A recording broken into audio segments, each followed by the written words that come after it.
Hey guys, Aaron here. Today I'm going to be showing you guys how to replace a front hub or front wheel bearing on a GM Trucker SUV years 2014 through 2018. The truck we're working on today is a 2014 Chevy Silverado LT two-wheel drive with about 125,000 miles. What we're experiencing is about above 30 miles an hour, we're kind of hearing a loud noise coming from the front end, and the noise gets louder with increasing speed. I didn't know which side it was coming from, so I went ahead and jacked up the vehicle and I turned each wheel with my hand independently, and I was able to detect that most of the noise was coming from the driver's side right here. So before we get into swapping this hub, let's go ahead and go over the parts and tools we're gonna need to get the job done. All right, so the tools we'll need is a T30 Torx bit, a 15mm socket, an 18mm socket, and a 19mm socket, a 3/8 ratchet. I'm going to be using my Milwaukee M12 power ratchet. Going to need a torque wrench, going to need a 1/2-inch breaker bar, and you're possibly going to need a hammer. And we'll also be needing a hub as well. I'll post a link in the description of where you can purchase a hub online for a pretty good price. Keep in mind though, two-wheel drive and four-wheel drive are different. They're two different part numbers. So when you're selecting one for your vehicle, make sure to pay attention to that. All right, so the first thing we need to do is just to remove the two bolts that hold the caliper onto the caliper mounting bracket using a 19mm or a 3/4 inch socket. Now what I like to do is when I'm removing the brakes, I like to use an impact. It just goes a little bit quicker. And in order to get the impact back there, I'm actually going to turn the wheels to the left.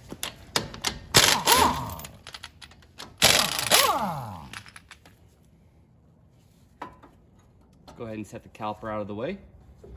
Now we can remove our pads. Now before I remove anything else, I'm just going to secure the caliper to the sway bar. That way it's out of the way and we don't put any unneeded stress on this brake line. All right, with that done, let's go ahead and take our 18mm socket and remove the two bolts that hold the caliper mounting bracket to the spindle.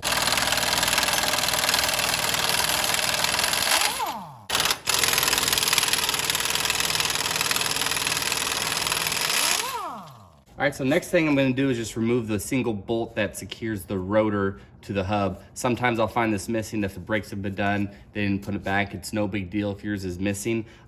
If you live in somewhere that gets a lot of rust on your vehicle, you might need to get a little bit of heat to get this undone. Luckily, in the desert Southwest here, we don't get a lot of rust, so I'm just gonna take this out using my T30 Torx.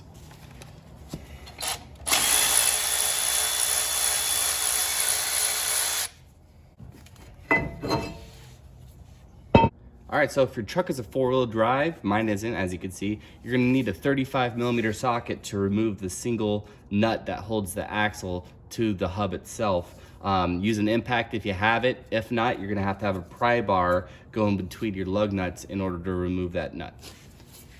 Now, since our new hub comes with new wires and a new pigtail for our speed sensor, we're gonna need to remove the old one. I'm just using some needle nose pliers to remove the grommets or the little clips that attach to multiple brackets on the control arm and on the spindle here.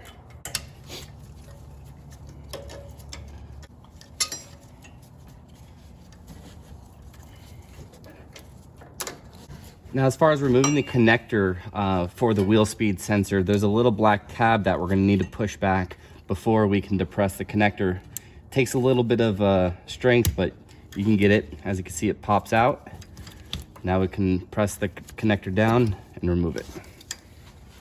All right, so now that we got everything disconnected, it's time to go ahead and remove the three bolts that hold the hub onto the spindle using a 15mm socket. One thing to note, don't turn your ignition on if you need to move your wheel back and forth, just because we do have our speed sensor unplugged and you'll get some fault codes in your ABS control module. When you're all done with the job, you'll have to clear those. So I'm gonna use a pry bar to loosen these bolts up, and then we can remove our hub.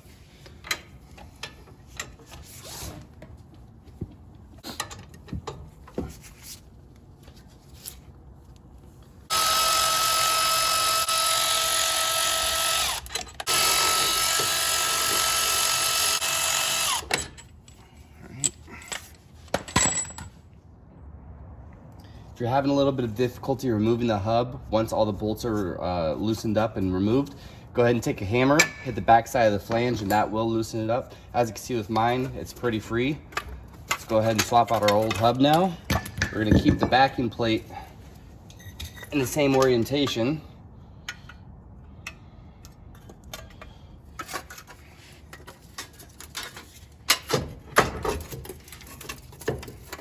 So with our hub on, let's go ahead and throw these 3 bolts back in.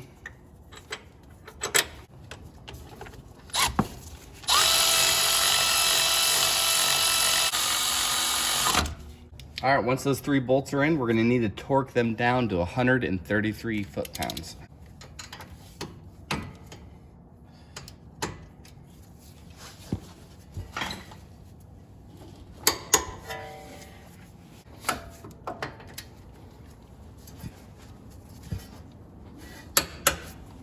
All right, next after that, let's go ahead and secure and plug in our wheel speed sensor wiring.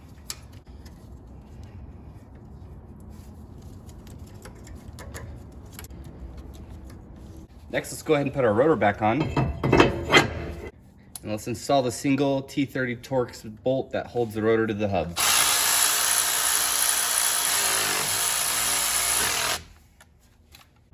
All right, once that's complete, let's go ahead and throw our caliper mounting bracket back on. Then we're gonna tighten the bolts down to 170 foot-pounds.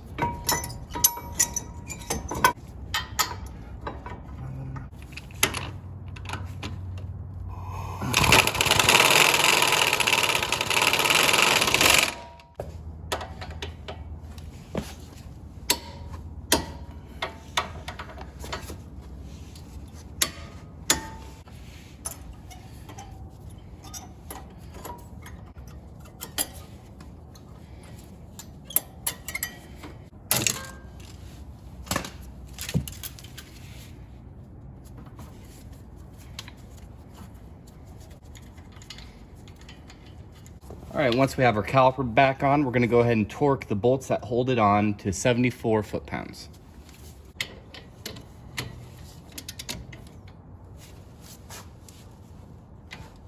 And once you have those bolts torqued on, it's time to throw your wheel back on and take it for a test drive. I hope you guys like this video. Hope you learned something. If you have any questions, feel free to leave something in the comment section. Make sure to check out the links in the description for the parts and tools I used in this video. Thanks again as always, guys. See you next time.